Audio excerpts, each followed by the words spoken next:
ညာအော်စားတော့ကပေးရပြန်လဲကြိုဆိုလိုက်ပါတယ်အော်ဒီလေးအပြင်မှာဝတ်သားထုတ်တို့ထွက်မစားပဲနဲ့အော်အရင်ကစားနေကြဆိုင်လေးကလည်းအရင်နေရာမဟုတ်တော့ပဲနေရာပြောင်းသွားတယ်တဲ့အဲ့ဒါလေးကတော့ဘာဆိုင်လဲဆိုလို့ရှိရင်ဒုတ်ထိုးပင်ဆိုတဲ့ဆိုင်လေးပဲဖြစ်ပါတယ်အခုဒုတ်ထိုးပင်ရပါတော့အရင်လိုဆိုင်သေးသေးလေးမဟုတ်တော့ပဲနဲ့ဆိုင်ကန်းနဲ့ဝိုင်းတွေပေါ့နော်3 4 5ဝိုင်းလိုက်ထိုင်စားလို့ရပြီးတော့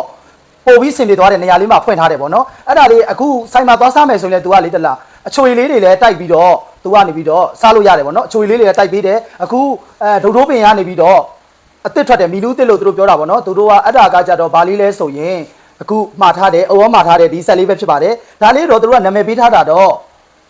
ဘရင်ပွဲတော့အုပ်ဆိုပြီးနာမည်ပေးထားပါတယ်ဒီမှာဆိုလို့ရှိရင်သူတို့မှရတဲ့ဒုတ်ထိုးအစုံလေးရဲ့အသားကောင်းလေးတွေရဖို့အတွက်ဆိုရင်နော်ကြိုပြီးမှလည်းရတယ်သူတို့ဆိုင်ရတော့2နိုင်လောက်ဆိုရင်စထွက်ပြီပေါ့နော်ကြိုပြီးမနက်ထဲကနေတော့မှားထားမယ်10နိုင်9နိုင်လောက်ကမှားထားမယ်ဆိုရင်သူတို့ပို့စားကျင်တဲ့ဟာလေးကိုတီးတန့်ချန်ထားပေးတယ်ဒီမှာဆိုလို့ရှိရင်အကြော်လေးတွေလည်းရတယ်ပေါ့နော်ဝတ်သားကြော်လေးတွေရဲ့ဝတ်သုံးတက်သားကြော်လေးတွေလည်းရတယ်ပေါ့နော်အဲ့လိုမှာထားတဲ့အသားကောင်းကောင်းလေးခြံထားပေးတယ်ဒီဘင်းဘွဲတော့အုပ်ပါဆိုလို့ရှိရင်တပွဲမှာ3000ပဲရှိတယ်ပေါ့နော်ဒီလိုတစ်ဆက်လေးပေါ့ဒီလိုလေးပြင်သူကအချင်းလေးကိုလည်းအများကြီးဒီလိုဘူးလေးနဲ့ထည့်ပေးတယ်အရေးတောက်လေးကိုလည်းတက်ရက်ဒီဘူးလေးနဲ့ထည့်ပေးတယ်ပေါ့နော်ထည့်ပေးပြီးတော့အချင်းအဆက်အတွက်ကိုလိုအပ်သည်ထည့်စားလို့ရအောင်ချက်သွန်ဖြူငရုတ်သီးစက်ပေးလိုက်တမယာသီးလေးလည်းထည့်ပေးတယ်ပေါ့နော်ဒါလေးကတော့ဘင်းဘွဲတော့အုပ်လေးပါအဲ့ဒါအပြင်အုပ်ကနေပြီးတော့ဒီမှာကြာတန်ကြော်လေးမဖြစ်မနေဝတ်သားတို့စားမယ်ဆိုရင်တော့အိုးကတော့ကြာတန်ကြော်လေးကိုမပါမဖြစ်စားတာကိုကြိုက်တယ်ဒါလေးကသူတို့ဒီမှာရှိတာကြာတန်ကြော်လေးတစ်ပွဲမှာ1000ပဲရှိတယ်ခင်ဗျာအဲ့ဒါဆိုရင်အိုးကမှာထားတဲ့အဆက်လေးကိုအိုးစားပြမှာပဲဖြစ်ပါတယ်ခင်ဗျာ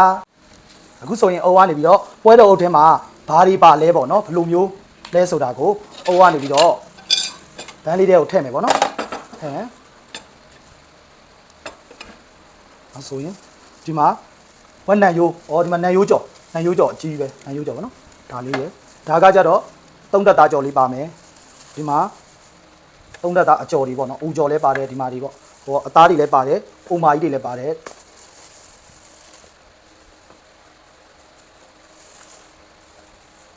ဒီမှာဝက်စွပ်ပြုတ်ဟိုနူးဤနေတဲ့ဝက်6လည်းပါတယ်ဝက်6လည်းပါတယ်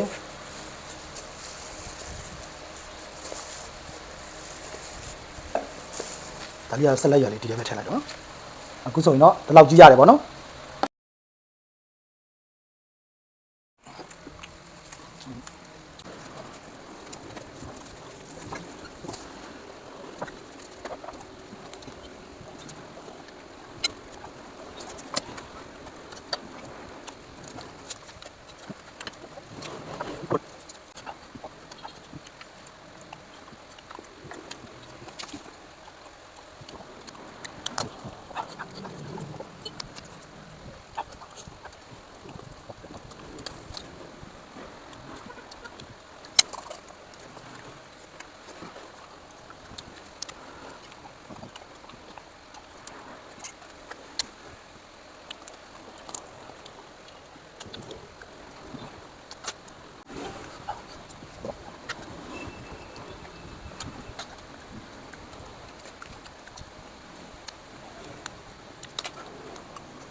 အိုးကတော့ဒီပေါ့နော်ဝတ်သားပွဲတော့အုပ်ကလေတော်တော်စားလို့ကောင်းတယ်တော်တော်မိုက်တယ်အစုံလင်လည်းပါတယ်ဒီမှာကတော့အရန်ကြိုက်ပြီးတော့အရန်မိုက်တာတော့ဝက်နံရိုးကြီးပေါ့နော်ဝက်နံရိုးအကြီးပဲသေးလေးထင်တာကြီးလိုက်တော့မှတကယ်ကိုကြီးပဲတော်တော်မိုက်တယ်ဝက်နံရိုးတွေရောဒီမှာဆိုရင်စိုင်မှာသွားစားရတဲ့ white ကိုရတယ်အစုံလင်ပါတယ်ရှိသမျှသူ့ဒီမှာရှိတဲ့ကလီစာဦးမဒီလိုပေါ့နော်ဦးမကြီးတွေ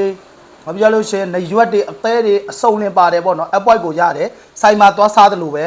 ရမ်းမိုက်တယ်ဒီဇိုင်းလေးကိုသွားစားကြည့်ပါပြည်သူပြည်သားများရောတခြားမျိုးရွာလာတဲ့သူတွေရောဝတ်သားတုတ်ထိုးဆိုလို့ရှိရင်တော့ပြည်မျိုးမှာဆိုလို့ရှိရင်တော့ဒုတ်ထိုးပင်ကိုသတိရပါဒုတ်ထိုးပင်ရာဆိုရင်အခုလိပ်စာပြောင်းသွားတဲ့နေရာလေးအော်နောက်ဆုံးအနေနဲ့ပြောခဲ့မယ်ဒီဗီဒီယိုလေးမပြီးခင်ပြောခဲ့မယ်အဲ့ဒါလေးကတော့ပြည်မျိုးဘိုးချုပ်လမ်းမပေါ်မှာရှိတဲ့ရွှေဟင်းသာအနောက်ဂိတ်ကက်ရက်ပေါ့နော်အနောက်ပေါက်ဂိတ်တက်ရက်မှာအနောက်ပေါက်ဂိတ်ပေါ့နော်အနောက်ပေါက်ဂိတ်လို့ခေါ်တယ်ဒီဘက်ကနောက်ပြလို့ရှိရင် तू က KETC ကြောင်ကက်ရက်မှာဖွင့်လှစ်ထားတဲ့စိုက်လိပ်စာလေးပဲဖြစ်ပါတယ်ပြည်ရောက်ရင်အော်ပြောတာဟုတ်မဟုတ်သွားစားကြည့်ပါပြည်သူပြည်သားများလည်းစိုက်မှာသွားမစားကြဘူးအော်လို့ပဲဘရင်ပွဲတော့အုပ်ကိုမှာစားကြည့်ပါခင်ဗျအရန်ကောင်းပါတယ်ကောင်းမကောင်းဟိုအော်ဗီဒီယိုလေးကိုတွေ့လို့ရှိရင်ဒီဝတ်သားတုပ်ဆိုးဆိုင်လေးကို ဒုတ်ထိုးပြင်ဆိုတော့ဝသားဒုတ်ထိုးဆိုင်လို့စားဘူးတဲ့သူတွေရှိလို့ကောင်းမကောင်းcomment လေးမှန်းခဲ့ပေးပါအောင်ခင်ဗျာအားလုံးကျေးဇူးတင်ပါတယ်ဘိုင်းမှာအရန်စားကောင်းနဲ့ရမ်းမိုက်တယ်ခင်ဗျာ